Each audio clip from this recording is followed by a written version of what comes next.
semuanya, kami peserta Laser CPNS tahun 2022, Angkatan 16 Kelompok 1, pengampu materi Dr. Hieronymus Godang SPDM SDCA, penyelenggara BPSDM Provinsi Sumatera Utara. Kami dari kelompok 1 ada 5 orang, saya sendiri Desi, ada Devi, ada Dewi, ada Dina, dan ada Dita. Video kali ini kami akan tampilkan tentang video aksi bela negara yang bertema tangkal hoaks. Di sini kami akan tampilkan beberapa contoh 5 tindakan tangkal hoaks. Selamat menonton. Kemajuan teknologi di era globalisasi membuat pemanfaatan media sosial di Indonesia saat ini berkembang sangat luar biasa. Sehingga tidak heran jika masyarakat menggunakan internet sebagai sumber informasi. Sayangnya, cukup banyak hoax tersebar di sekitar kita. Kemudian, apa itu hoax? Hoax adalah kabar, informasi, berita palsu atau bohong. Hoax dibuat seseorang atau kelompok dengan beragam tujuan, mulai dari sekedar main-main hingga tujuan ekonomi atau penipuan, politik atau propaganda, pembentukan opini publik atau agitasi. Biasanya, hoax menyebar melalui email, status atau tweet di media sosial, berita atau artikel di web, dan broadcast message melalui aplikasi chat. Pertama, periksa data. Bandingkan informasi atau berita dari sumber yang berbeda.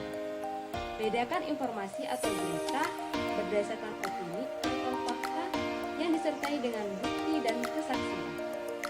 Apakah sumber dari institusi resmi yang dipercaya atau bukan? Sebaiknya jangan dipercaya.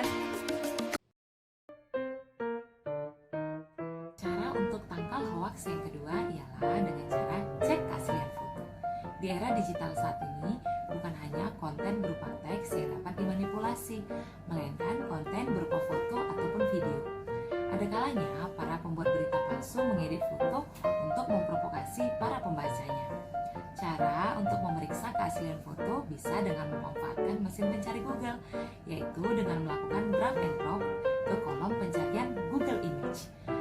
Hasil dari pencarian akan menampilkan gambar-gambar yang serupa yang terdapat di internet, sehingga para pembaca dapat membandingkan hasilnya dengan gambar yang aslinya. Mengikuti grup diskusi.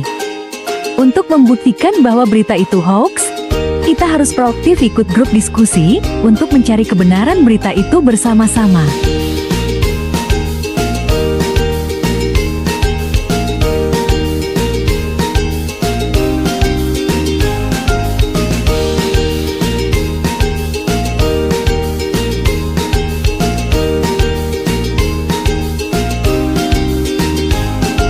Dengan diskusi kita bisa lebih mudah dalam menemukan fakta berita karena dilakukan bersama-sama.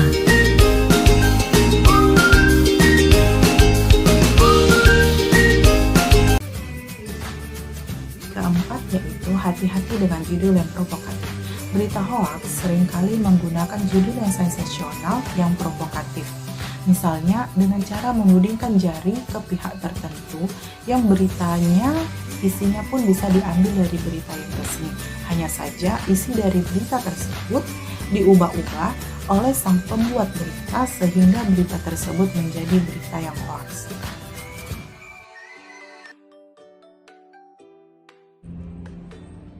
Yang kelima, cermati alamat situs. Bagi sebagian orang, judul demikian sangat mudah diidentifikasi sebagai berita hoax. Namun, bagi mereka yang jarang mengakses berita, judul provokatif tidak terlihat berbeda dengan judul berita pada umumnya. Karena itu, selain judul, indikator lain yang dapat digunakan adalah alamat situs berupa tautan aktif yang dicantumkan di akhir berita atau di dalam berita hoax tersebut.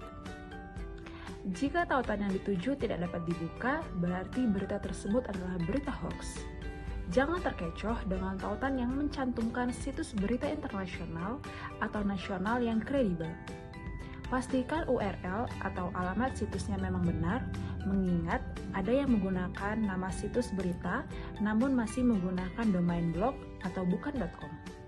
Mati listrik badan kepanasan, harus tidur di dalam kegelapan. Informasi itu adalah pesan, jadi cek dulu sebelum diteruskan. Yuk budayakan, saring sebelum di-sharing.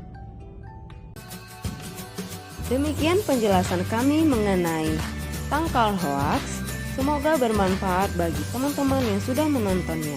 Akhir kata kami ucapkan terima kasih.